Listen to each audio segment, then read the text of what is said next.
The cold wind swept through Fort Raven, a training ground that had broken even the toughest men. Private Ethan Ryder stood in formation, his uniform stiff, his jaw locked, but inside he was trembling. It was day one of his second attempt at military training, the last chance before he'd be dismissed for good. Sergeant Blake Turner, a man known for his brutal discipline, paced before the new recruits.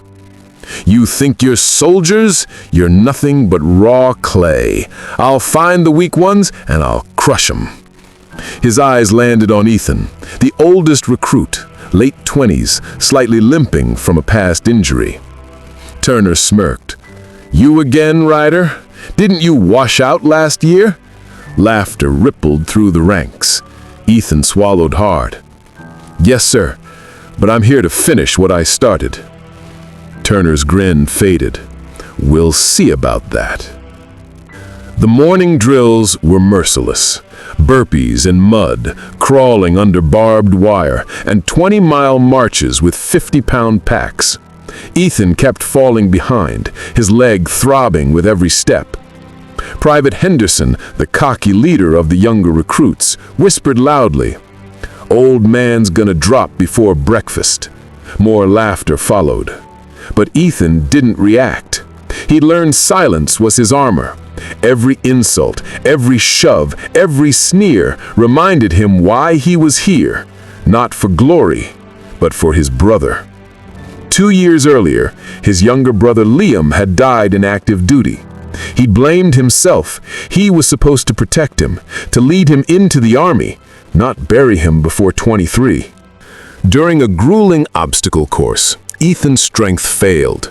He fell face first into the mud as the whistle blew. Turner shook his head. "Pathetic. You don't belong here." Ethan lay there, breathing hard. His leg was bleeding. But as the others ran ahead, he forced himself up, dragging his body across the final wall inch by inch until he collapsed on the other side. Turner watched in silence. For the first time, there was a flicker of something, not pity, but respect. Night fell over the camp. Inside the barracks, Henderson's voice filled the room. "Hey, Ryder, when you quit tomorrow, leave your boots. Someone useful might wear them." Laughter again. Ethan didn't respond, just stared at the photo of his brother tucked into his locker. "I'm not quitting," he whispered. "Not this time." He barely slept. At dawn, the whistle screamed again. This time, Turner announced the final evaluation drill, an intense 48-hour survival mission in the mountains. "Some of you won't make it," Turner warned, "and that's fine. The Army doesn't need weak links." The morning after the mountain ordeal, Fort Raven buzzed with whispers. For the first time since training began, Private Ethan Ryder's name was being spoken with respect. But not everyone was pleased, especially Sergeant Blake Turner. To him, respect was earned through command, not emotion. And while Ethan's heroics had saved Henderson, Turner couldn't afford a sentimental example softening his platoon. During the dawn assembly, Turner's voice cut through the cold air. "Today begins the final phase, tactical combat simulation. You'll be divided into squads. Your objective, rescue a captured officer in hostile terrain. Fail, and you go home." Ethan stood still, his face unreadable. He was assigned as team leader, to everyone's shock, including Henderson, who now regarded him with quiet admiration. Turner's tone dripped with challenge. "Let's see if you can lead men better than you fall in the mud." The mission began at dusk. The recruits marched deep into the forest, their boots crunching on dry leaves, radios silent except for coded instructions. Ethan studied the map carefully, marking their route. But just 2 miles in, one recruit panicked after a sudden gunfire simulation. Turner's voice echoed through their earpieces. "Casualty reported. What's your move, Ryder?" Ethan knelt beside the trembling soldier. "We stick together," he said firmly. "Nobody's left behind." The others exchanged glances. Henderson whispered, "He means it." They advanced again, slower, more calculated.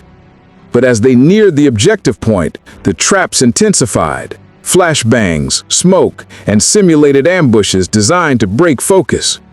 Ethan adapted quickly, assigning roles, guiding them through cover, barking orders with calm authority. For the first time, he looked like what Turner had never expected, a natural leader.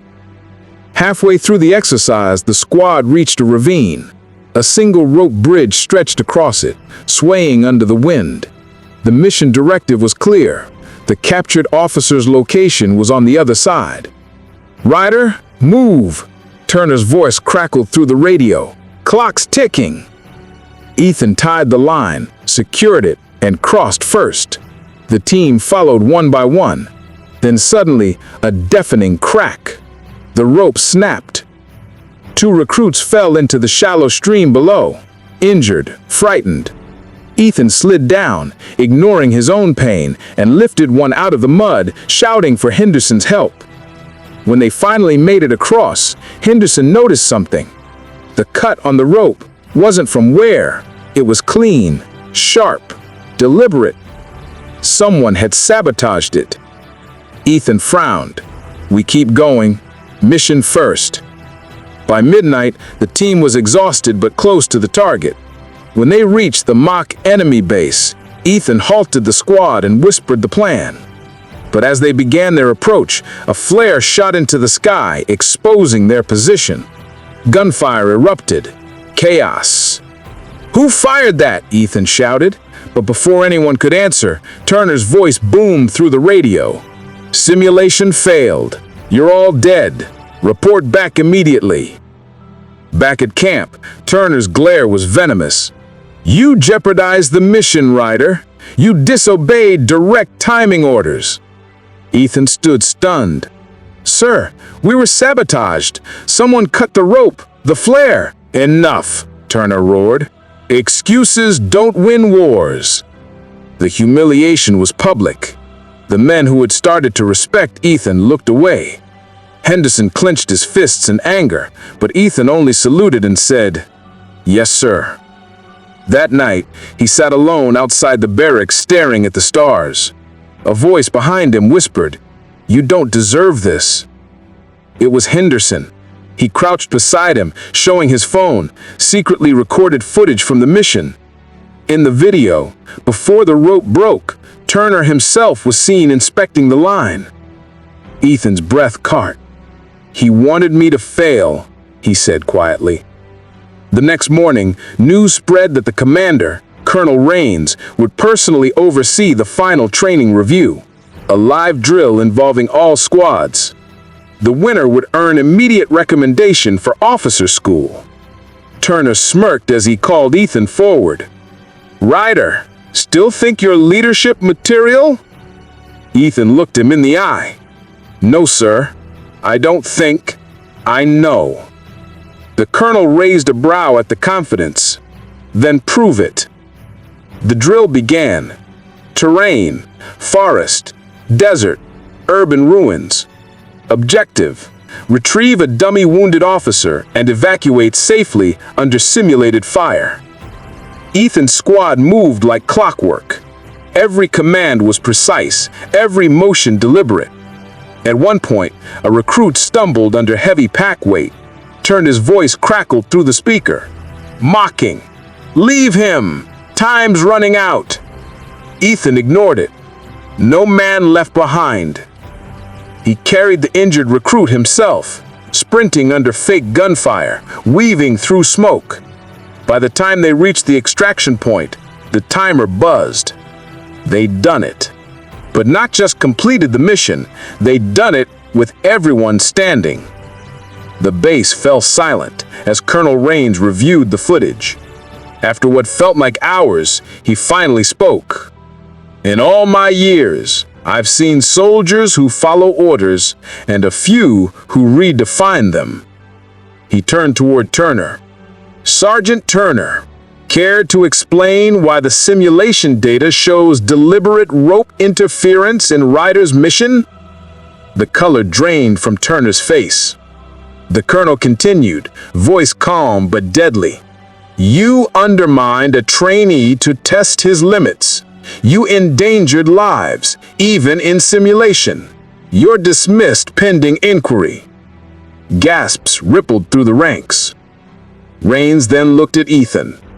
Ryder, what made you keep going, even when you knew someone wanted you to fail? Ethan straightened up.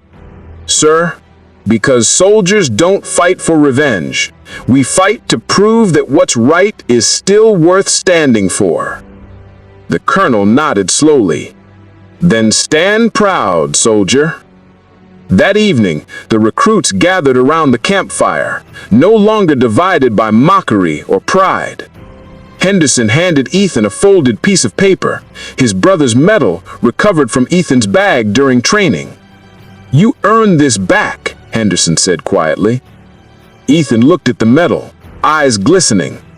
No, he said softly, placing it in Henderson's hand. We did. Laughter, relief, and quiet respect filled the air. The man they once mocked now led them not by rank, but by heart. Weeks later, Ethan stood on the parade ground in full uniform. Colonel Rains approached, flanked by officers. Private Ethan Ryder, for courage, integrity, and leadership under adversity, you are hereby promoted to corporal. The soldiers erupted in applause. Even Turner, standing at the far end in silence, saluted with faint remorse. Ethan's eyes drifted skyward. Liam, we made it. Months later, Ethan returned to Fort Raven as an assistant instructor. New recruits lined up, nervous, stiff like he once was. He watched them, smiled slightly, and said, Listen well. This place will break you before it builds you. But if you learn to rise when no one believes you can, you'll leave here not just a soldier, but a man of honor. The recruit stood taller. Somewhere in the distance, the commander watched with pride. And for the first time, Fort Raven had a story, not of failure, but of redemption born in silence and respect earned in fire.